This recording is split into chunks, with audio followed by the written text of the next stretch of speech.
رحمہ اللہ تعالیٰ کے واقعہ سناتا ہوں نا.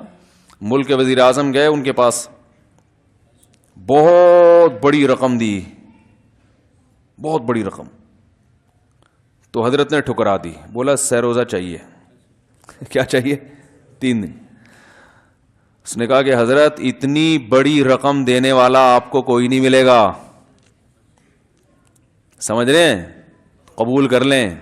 یہ موقع زندگی میں کبھی کبھار گویا کہنا یہ چاہتے تھے. تو حضرت فرمایا اتنی بڑی رقم ٹھکرانے والا بھی آپ کو مارکیٹ تو میں بول رہا ہوں, ٹھیک ہے نا, اتنی بڑی رقم ٹھکرانے والا بھی آپ کو مارکیٹ میں نہیں ملے گا. سمجھتے ہو؟ تو جیسا استغنا ہوتا ہے اسی حساب سے پیسہ بھاگتا ہے. ہم پیسے کے پیچھے بھاگ رہے, ذلیل کر دیا اپنے آپ. دیکھو نا, دکانوں پہ بیٹھے ہوتے ہیں کپڑا بیچنے, باجی ادھر آئے نا, بیٹھے نا. او بھائی جا یار, تو نے کپڑا ڈسپلے پہ لگا دیا, جس باجی کو دیکھنا دیکھ لے گی ہے. تو یہاں کوئی پکوڑے کی دکان تھوڑی کھول کے بیٹھا ہوا ہے. وہ آئی اسی لیے کہ کپڑا خریدنا ہے اس نے, لیڈیز کپڑا, تو لیڈیز کپڑے کی دکان کھول کے بیٹھا ہوا ہے. باجی مولوی صاحب, صوفی صاحب ادھر آئے. وہ تھان پہ تھان دھڑا دھڑا کھولے جا رہا. ایک نفسیاتی اثر ڈالنے کے لیے نا, کہ اگلا بولے.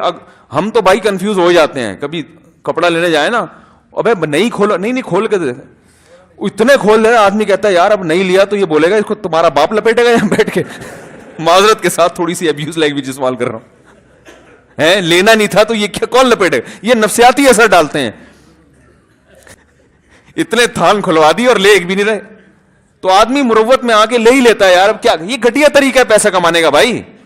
ٹھیک ہے آپ تھان تو کھولیں کسٹمر کی سہولت کے لیے, اس کو غیر اخلاقی طریقوں سے گھسیٹنے کے لیے یہ پھر پیسے کے پیچھے بھاگ رہے ہو آپ.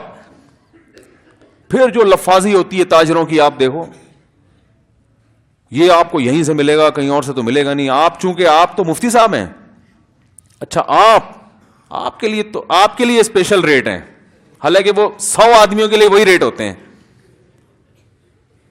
ایک دفعہ میں نے کوئی بائک کے لیے نا کچھ پارٹس خریدنے تھے, تو وہ مجھے اس نے پارٹ فروخت کیا. میں نے کہا کتنے کا؟ کہہ رہے ہیں آپ کے لیے مثلا 100 روپے کا. تو میں متاثر ہوں, میں نے کہا چلو داڑھی دیکھ کے تھوڑا سا خیال کر رہا ہوگا, 200 کی چیز ہوگی, آپ کے لیے کتنے کا ہے؟ 100 روپے کا. جب بھی میں پھر اسی دکان سے چیزیں خریدا کرتا تھا. کوئی بھی نہیں جانتا اس دکان والے کو, وہ اس لیے کوئی غیبت نہیں ہے اس میں, اور وہ دکان والے کا بھی کوئی رابطہ نہیں ہے, وہ بھی نہیں جانتا. بہت پرانا واقعہ ہے, 20 سال تو کم از کم ہو گئے ہوں گے. تو آپ کے لیے اتنے کا. پھر مجھے پتا چلا یہ ہر ایک سے یہی کہتا ہے. ٹھیک ہے, آپ کے لیے. اور دکانداروں کی عادت ہوتی ہے کہ بھی آپ کو میں اتنے میں دے دوں گا, اور وہ سوچ رہے ہوتے ہیں جھوٹ بھی نہیں بول رہے ہم, تو آپ کو اتنے میں ہی دے دوں گا نا, اور کیا مطلب ہے اس کا. وہ خوش فہمی میں مبتلا ہو رہے ہیں کہ میرے لیے. اور انسان پتہ ہے کیا ہے, اپنی تعریف کے معاملے میں بہت جلدی غلط فہمی کا شکار ہو جاتا ہے. یہ انسان کی فطرت ہے.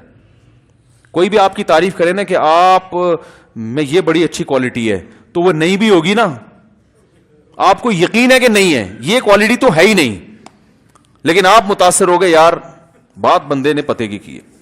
یہ انسانی نیچر ہے, کیونکہ ہر انسان کو اپنے آپ سے بہت محبت ہوتی ہے, تو اپنی تعریف سن کے وہ خوش بھی ہوتا ہے اور وہ متاثر بھی ہو جاتا ہے.